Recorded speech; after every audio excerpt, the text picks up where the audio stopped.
ব্যস্ত হয় তখন আমাকে গোবিন্দ ঠিক রক্ষা করবেনি। গোবিন্দ সবাই বলুন হরে কৃষ্ণ হরে কৃষ্ণ কৃষ্ণ কৃষ্ণ হরে হরে হরে রাম হরে রাম রাম রাম এটাই হচ্ছে মায়ের মূল মন্ত্র।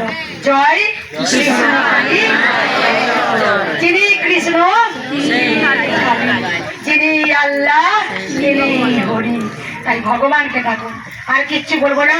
আপনারা আমাকে অনেক সময় দিয়েছেন, ভালো লেগেছে ভগবানের কথা? কি চাইতে হয় যেন মায়ের কাছে?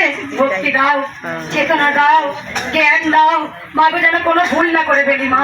আর তোমার রাঙা চরণে আমাকে ঠাঁই দিও মা। তোমার চরণ, আমাদের সবার মধ্যে গঙ্গা আছে, আমরা গঙ্গাটাকে কিভাবে ব্যয় করি জানো?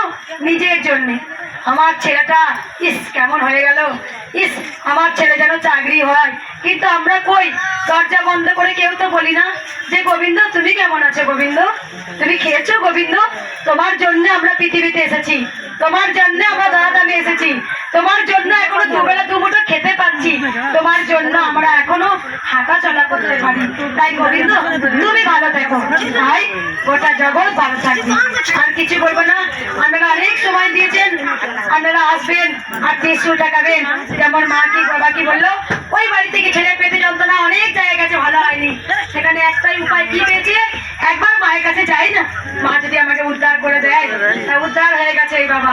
তাই সবাই জানো ভগবানের নাম যে নেয়, এখানে যারাই এসেছেন তারা কেউ খালি হাতে যাননি, মা তাদের কিছু না কিছু দিয়েছে।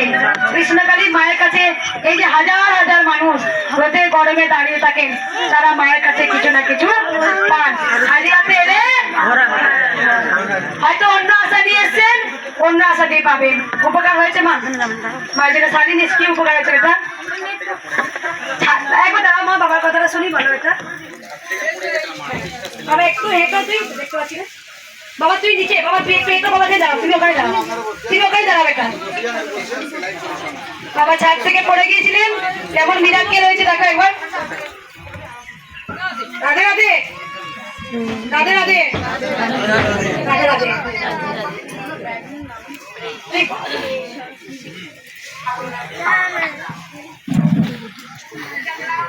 কবে হয়েছিল বাবা?